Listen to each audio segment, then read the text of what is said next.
Hello everyone. Today we are starting new chapter expectorants and emetics. So these expectorants is related to the cough. Okay, so तुम्ही आत्तापर्यंत कधीही हा आवाज जो काही आहे मी आत्ता केला, आता काय केलं मी खोकले. सो तुम्ही आत्तापर्यंत हे सफर केलेलं असेल, तुम्हाला खोकला झालेला असेल, तुम्हाला कफ झालेला असेल, तुम्ही डॉक्टरकडे गेला असाल त्यावेळी डॉक्टरांनी तुम्हाला त्याच्यासाठी कफ सिरप दिलेलं असेल. सो हे कफ सिरप हे काय असतं, एक्सपेक्टोरंट असतं. What it do, it removes the cough from your body, it removes the cough from your respiratory tract. So first of all cough म्हणजे काय आहे. So cough is a protective reflex. आता reflex म्हणजे काय असतं, समजा मी तुमच्याकडे चॉक फेकून मारला. ओके, तुम्ही क्लासरूममध्ये बसलेला आहात आणि मी तुम्हाला चॉक फेकून मारला, तर तुम्ही लगेच प्रोटेक्शनसाठी काय करणार, खाली वाकणार किंवा दुसऱ्या बाजूला जाणार. ओके, मीन्स तुम्हाला कळतं आहे की मी तुम्हाला चॉक मारते आणि तुम्हाला तो चॉक आहे हा लागणार आहे. तुम्ही स्वतःचं प्रोटेक्शन करायला स्टार्ट करता, ह्यालाच रिफ्लक्स असं म्हणतात. देन समजा तुम्हाला एखादी कोणीतरी काय सुई टोचायला आणली किंवा प्रिकिंग निडल असते, ती समजा जर तुम्हाला टोचायला आणली तर तुम्ही काय करता, लगेच ते बोट तुमचं बाजूला घेत असता. समजा समोरून एखादा बॉल येतो आहे, तो बॉल तुम्हाला कळतं की हा बॉल मला लागणार आहे. तुमचं ते सेंटर जे काही असतं तुमच्या इथे ब्रेनमध्ये, ते सेंटर प्रेझेंट असतं, त्याला कळतं की तुम्हाला बॉल आहे हा लागणार आहे. तुम्ही लगेच प्रोटेक्शन करण्यासाठी बाजूला होत असता. सो सिमिलरली कफ हे काय आहे, it's a protective reflex. See but हा प्रमाणात असेल. आता प्रोटेक्टिव्ह रिफ्लक्स मीन्स आपला जो काय ट्रकिया आहे त्याला वेट करण्याचं, त्याला मॉइश्चर ठेवण्याचं काम आहे, हे करत असतो कफ हा. बट कधी रेग्युलर ह्याच्यामध्ये असेल तेव्हा, मीन्स नॉर्मल लेवलमध्ये असेल तेव्हा. But see when its level is increase, जेव्हा त्याची लेवल आहे ती इन्क्रीज होत जाते, जेव्हा त्याची लेवल आहे ती वाढत जाते, देन इट्स तेव्हा काय होतं, डिसीज कंडिशन प्रोड्यूस होतात. समजा तुम्ही एखाद्या रस्त्यावरून जात आहात. Okay, means there are some dust will be there, then due to the atmospheric conditions, due to the pollution, due to microbial contamination, due to infection तुम्हाला काय होऊ शकतो, कफ होऊ शकतो. मीन्स आता राईट नाऊ सिच्युएशन, आत्ता जे आपण ऑनलाईन लेक्चर घेतो, आता तुम्ही घरामध्ये बसून मला ऐकताय. खरं काय आहे आपलं एज्युकेशन, तुम्ही कॉलेजमध्ये यायला पाहिजे, तुम्ही बेंचवरती बसून क्लासरूम्समध्ये बसून सगळे लेक्चर्स ऐकायला पाहिजेत, प्रॅक्टिकल्स परफॉर्म करायला पाहिजेत. बट आत्ता आपण का तसं येत नाही आहे, आपण सोशल डिस्टन्सिंग आपल्याला सगळं पाळायचं आहे, आपली कॉलेजेस बंद आहेत. का तर कोरोनामुळे. सो कोरोनाचं एक सिम्टम्स आहे, मीन्स अलॉंग विथ कोल्ड, सर्दी आहे, त्याच्यासोबत खोकलासुद्धा हे काय आहे, कोरोनाचं सिम्टम्स आहे. सो एक्सपेक्टोरंट म्हणजे काय, these are the medicines which are use to remove the sputum from respiratory tract. आता स्पुटम म्हणजे काय, ह्या इमेजमध्ये तुम्ही बघू शकता, हा एक मुलगा आहे, हा खोकतोय. हा खोकताना बाहेर त्याच्या तोंडातून बाहेर काय पडतं आहे, हे जे लिक्विड बाहेर पडतं आहे त्याला स्पुटम असं म्हटलं जातं. देन इमेटिक्स म्हणजे काय, the medicines which induce vomiting, की ज्याच्यामुळे उलटी येईल, त्याला एमेटिक्स असं म्हणतात. सी आता काही जर कुठे तुम्ही एखाद्या ठिकाणी गेला, तिथे खूप असा बॅड ओडर असेल, बॅड स्मेल येत असेल, ऑटोमॅटिकली तुमचं जे ह्याच्यामध्ये केमोरिसेप्टर ट्रिगर झोन, सीटीझेड सेंटर आहे, ते ऑटोमॅटिकली काय होतं, स्टिम्युलेट व्हायला लागतं and you start the vomiting, आणि तुम्ही ऑटोमॅटिकली वॉमिटिंगला काय करत असता, स्टार्ट करत असता. ह्याच्यामध्ये काय होतं, तुमचं जे ते म्हणजे ब्रेनमध्ये ग्रे मॅटरमध्ये सीटीझेड सेंटर असतं, means chemoreceptor trigger zone centre असं त्या सेंटरला म्हणतात. ते ऑटोमॅटिकली काय होत असतं, ते स्टिम्युलेट होतं आणि त्याने तुम्हाला काय होते, तर उलटी जी काही आहे ती होत असते, त्याला एमेटिक्स असं म्हणतात. आणि expectorant means what, it is use to remove the sputum from the respiratory tract. Okay, so this is about expectorant and emetics. Now we will see in detail what is mean by expectorant. Expectorant म्हणजे काय ते आपण आता बघूया. So these are the drugs that remove sputum from the respiratory tract. Okay, respiratory tract आहे तुमच्या बॉडीमध्ये.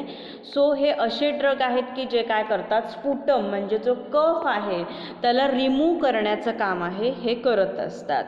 So these drugs either increase the fluidity of the sputum or increase the volume of the fluids that are to be expelled. means हे जे drug आहेत हे काय करतात, fluidity जी काही आहे स्पुटमची ती इन्क्रीज करतात, और जे काही फ्लुइडचं जे व्हॉल्यूम आहे आतमधलं ते इन्क्रीज करतात की जेणेकरून ते काय होईल, मीन्स थ्रू माउथ और through nose that should be expel from the body by the way of coughing. कफने आपण म्हणतो ना की कफ झाला आहे मला, मीन्स याच्यामध्ये काय झालेलं असतं, तुमच्या ट्रकियामध्ये रेस्पायरेटरी ट्रॅकमध्ये लिक्विडचं फॉर्मेशन आहे, हे लिक्विड फॉर्मेशन झालेलं असतं. So this expectorant what they do, what are they, these are the drugs. What they do, they increase the fluidity of the stomach और in they what they do, ते काय करतात, fluidity जी काही आहे okay स्पुटमची, sorry extremely sorry, I mistake, I use here word stomach. okay, I am extremely sorry for that. So what they do, they increase the fluidity of the sputum. स्पुटमची जी fluidity आहे ती वाढवण्याचं काम करतात. आता सी, और increase the volume of the fluid, means जे काही फ्लुइड बाहेर येणार आहे त्या फ्लुइडला जास्त कसं येईल हे, means by which way, through the coughing, that जास्तीत जास्त कसं येईल हे काम करत असतात, एक्सपेक्टोरंट करतात. आता इथे तुम्ही बघू शकताय इमेजमध्ये ॲस्कोरिल. ॲस्कोरिल हे काय आहे, एक्सपेक्टोरंट आहे. So see now this expectorant what they do, means आता काय होतं तुम्हाला, आता फॉरेन पार्टिकल्स आहेत समजा ते तुमच्या थ्रोटमध्ये गेले ओके, तर तुम्हाला काय होतं, असं एक वेगळं फील होत असतो. सो तुम्ही काय करता की तुम्ही ते बाहेर काढण्याचं काम करत असतात. मीन्स ते रिफ्लेक्स मेकॅनिझम आहे बॉडीचं की फॉरेन पार्टिकल समजा कोणतेही फॉरेन पार्टिकल बाहेरचे असतील, मीन्स थ्रू ॲटमॉस्फेरिक कंडिशन असेल, थ्रू पोल्युशन, थ्रू डस्ट, अशा वेळी तू जर फॉरेन कोणतेही पार्टिकल तुमच्या थ्रोटमध्ये गेलेले असतील तर त्याला बाहेर काढण्याचं काम तुमची बॉडी आहे ती करत असते. And see these are act by 2 ways, means through nose और माउथ काय केलं जातं, जे सिक्रिशन आहे ते बाहेर काढलं जातं, एक्सेसिव्ह ब्रॉन्कियल सिक्रिशन. मीन्स समजा जर आता सिव्हिअर इन्फेक्शन झालं असेल तर काय होतं, ते डायलेशन होतं त्याचं, आणि with the help of this catheter, means कॅथेरेटिक लाईक डिव्हायसेस आहेत. मीन्स एखादा सिव्हिअर पेशंट झाला असेल किंवा समजा आता अस्थमासारखं वगैरे पेशंट असेल, COPD असेल, means COPD means chronic obstructive pulmonary diseases, जर असं सिव्हिअर इन्फेक्शन झालेलं असेल तर त्याच्यावेळी डायलेशन केलं जातं आणि थ्रू दिस कॅथॅरेटिक जो काही कफ आहे हा कफ बाहेर काढला जातो. सी, हे जे एक्सपेक्टोरंट आहेत they are act by 2 mechanisms. So in that first one by decreasing the viscosity of bronchial secretion.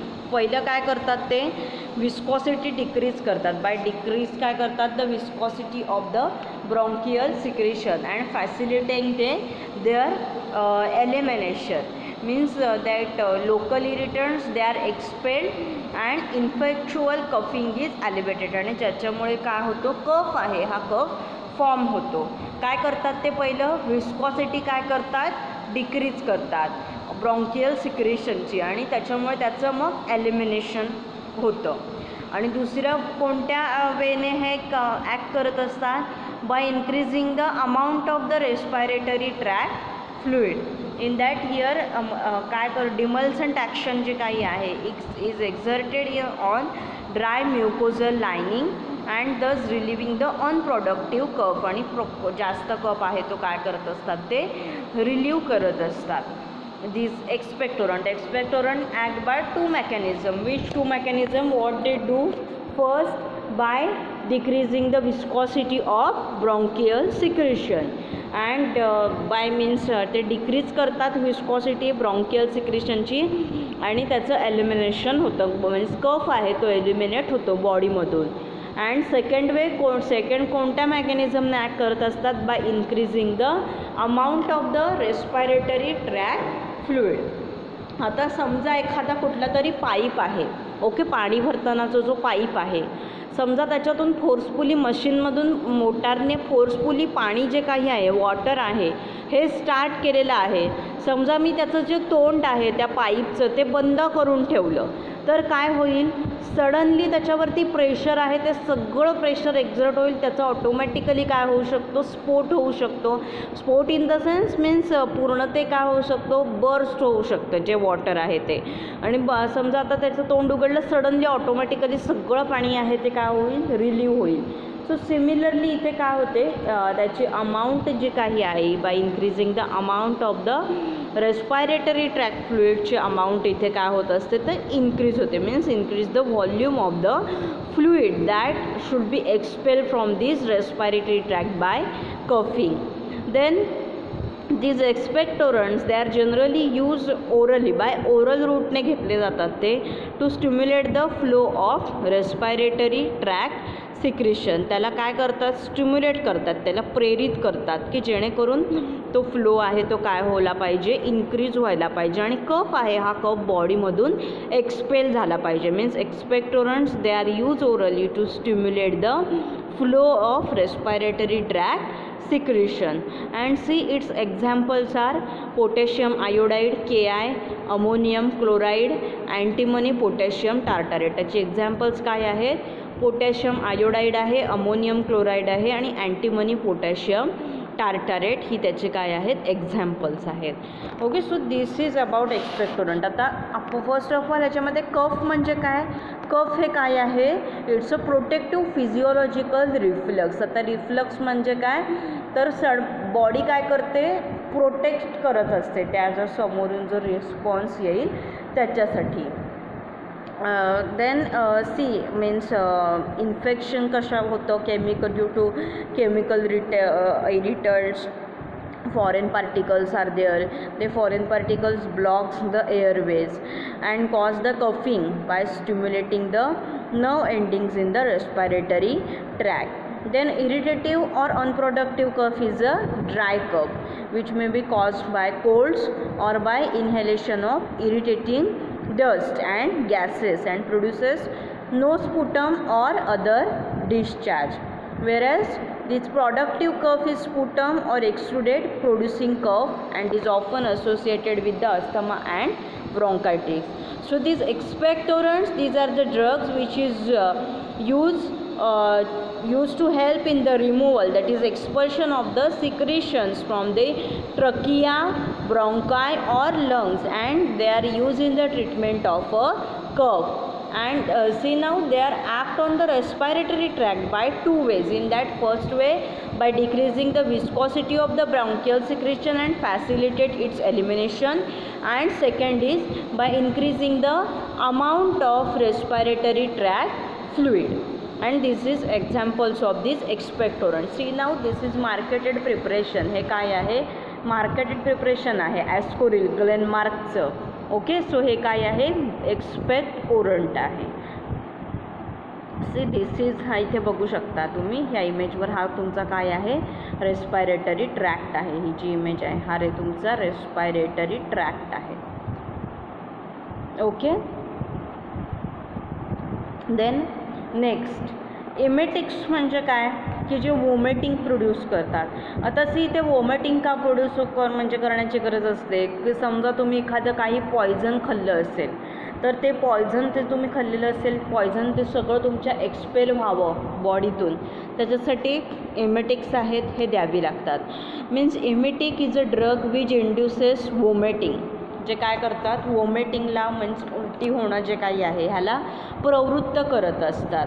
And see now how this act emetics act either directly by the stimulation of the chemorreceptor trigger zone CTZ and this CTZ is located in the area postrema of the medulla oblongata. It is presented in the gray matter of your brain, or reflexly by irritant action on the GI tract, that is gastrointestinal tract. So these emetics, why it's need to take the emetics if you eat any poison, and if you want to remove that poison from the body, in that case emetic is required. And see, these emetics they are act by two mechanisms. First is by direct stimulation of the CTZ, that is chemoreceptor trigger zone. means एखाद्या कोणत्याही, समजा एखाद्या कुठल्याही ठिकाणी तुम्ही घाण जागेवर गेलात, समजा कचरा कुंडी कुठे असेल किंवा एकदम जी अशी घाण अशी जागा जे असेल,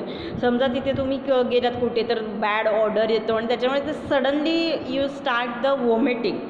and another is by irritating the gastric mucosa. So तुमच्या त्या ब्रेनमध्ये CTZ मीन्स ते सेंटर जे काही आहे मेडुला ऑब्लॉंगेटामध्ये, ते प्रेझेंट असतं ग्रे मॅटरमध्ये. आणि जेव्हा तुम्हाला असं कोणताही बॅड ऑर्डर येईल, ते डिरेक्टली स्टिम्युलेट होतं and you start the vomiting. आणि तेव्हा तुम्ही वॉमिटिंगला काय करत असता, तर स्टार्ट करत असता.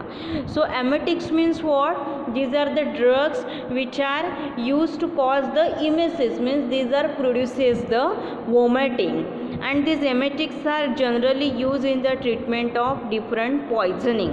See, I already told you, if you eat any poison and ते poison विष जे काही आहे तुमच्या बॉडीमधून पूर्णपणे निघून जाण्यासाठी emetics are taken, and this poisoning which may be caused due to the ingestion of the poisons or toxic materials, काही toxic materials poisons जे काही आहे हे जर तुम्ही घेतलेलं असेल, then in that cases it is necessary to remove from your body, and in that treatment these emetics are used.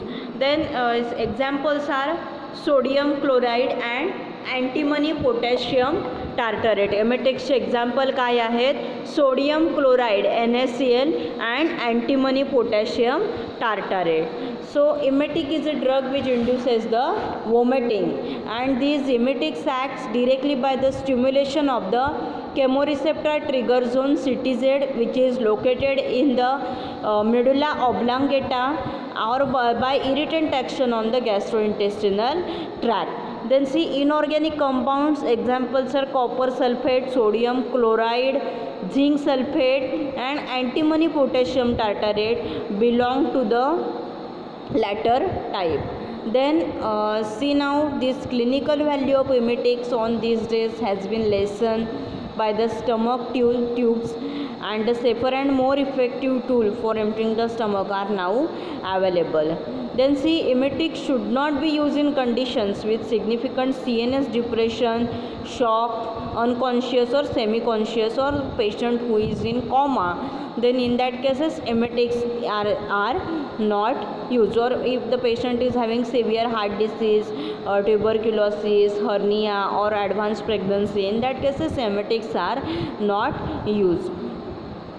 Then see, sometimes emetics in low doses are used in the cough preparations.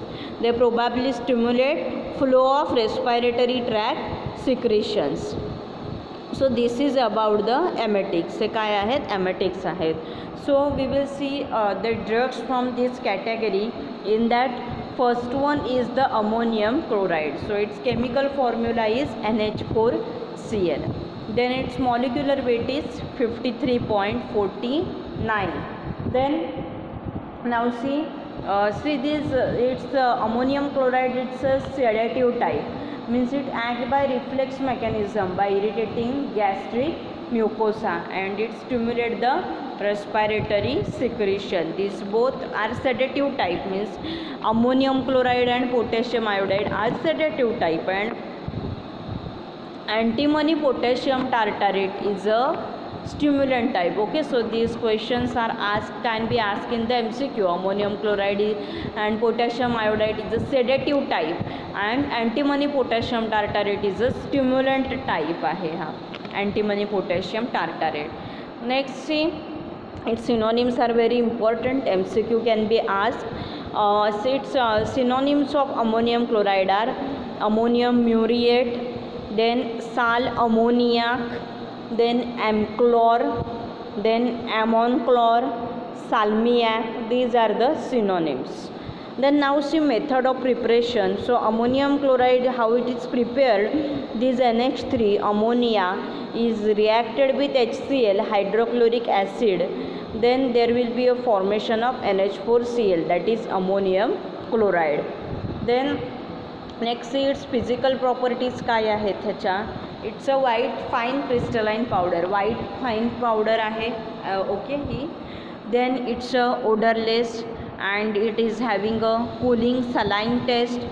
Then it's a hygroscopic in the nature, means it's sensitive to moisture. Then it is freely soluble in water but slightly soluble in alcohol. freely soluble कशामध्ये आहे, वॉटरमध्ये, but slightly soluble कशामध्ये आहे तर अल्कोहोलमध्ये. Then next see its chemical properties. It's are in its vapor form it dissociated this compound, that is NH4Cl, ammonium chloride.